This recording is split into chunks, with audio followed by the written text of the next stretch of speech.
Hello everyone, it is Safiria Lovery with Safiria Cooks It Up. I'm here going to make Sunday dinner today.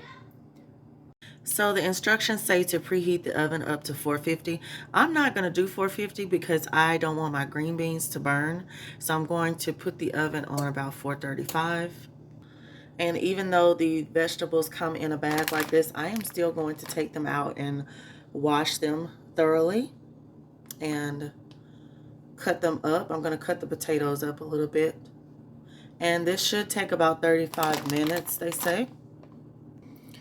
I also have a package of really thick pork chops. Now, my son is not going to eat these grilled or baked, so I'm going to have to go ahead and fry them. But since they are so thick and large, I'm going to cut them up with my kitchen shears. So this is how the vegetables look when you take them out of the bag. Very, very fresh. Very well looking vegetables here. I'm just going to clean them up a little bit, and it does come with a little seasoning package, and this particular flavor is roasted herb. So it is basically a rosemary and thyme seasoning. Okay, so I just took my vegetables and cleaned them up a little bit, got rid of all of the brown spots that I saw on the potatoes as well as the edges of the green beans. So I have taken the potatoes and basically cut them into quarters, and I'm going to take some olive oil to my casserole dish, just a little bit down at the bottom. So I'm going to take my seasoning packet and just kind of sprinkle the seasoning over the vegetables. Then I'm going to sprinkle a little bit more of the olive oil on the vegetables.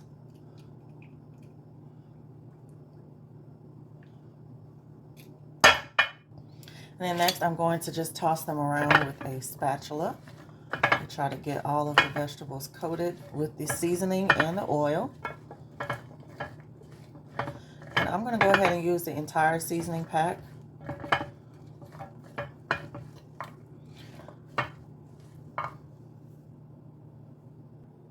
Here's a close-up of those vegetables before I put them in the oven and begin to roast them for about 35 minutes. I have my pork chops here, and I'm just going to dash them with a little bit of lemon juice and a little bit of vinegar and get them over to the sink and clean them really well.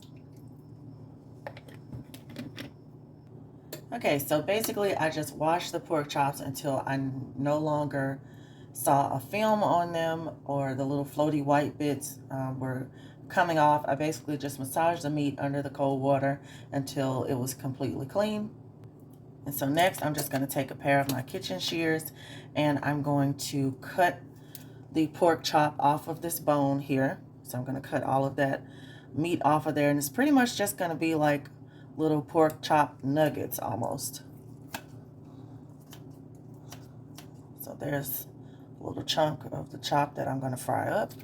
I'm just going to keep going all the way around the chop until I'm finished to little bite-sized pieces. So I've cut all of the meat off that first bone, and that's what I'm left with. So I rinsed my meat there one more time, and I'm just going to season them with some Tony Chachere's on one side, flip them over, and season the other side.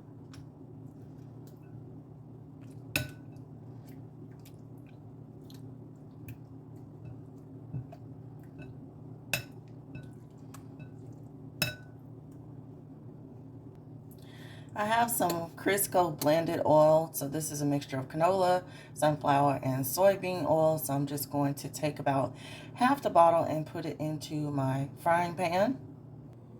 In this container here, I just have a mixture of organic flour and some chicken fry.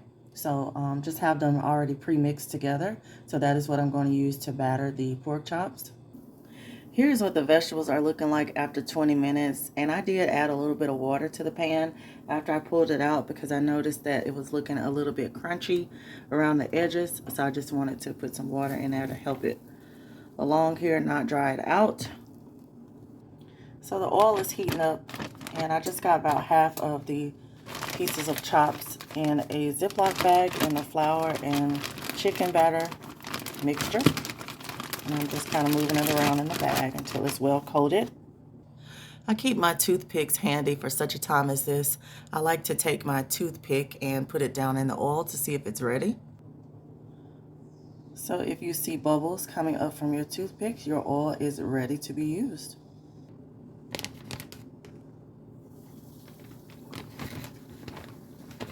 Look at that pork chop sizzle. Getting a nice fry going for my chops. Here's a look at the vegetables after the full 35 minutes. And I can see that the green beans are tender and no longer hard. Carrots are fork tender as well. My chops have gotten a golden brown. I'm getting ready to take them out of the skillet. Here's a look at my plate of Sunday dinner. And I want to thank you all so much for watching. Please stay tuned for more content.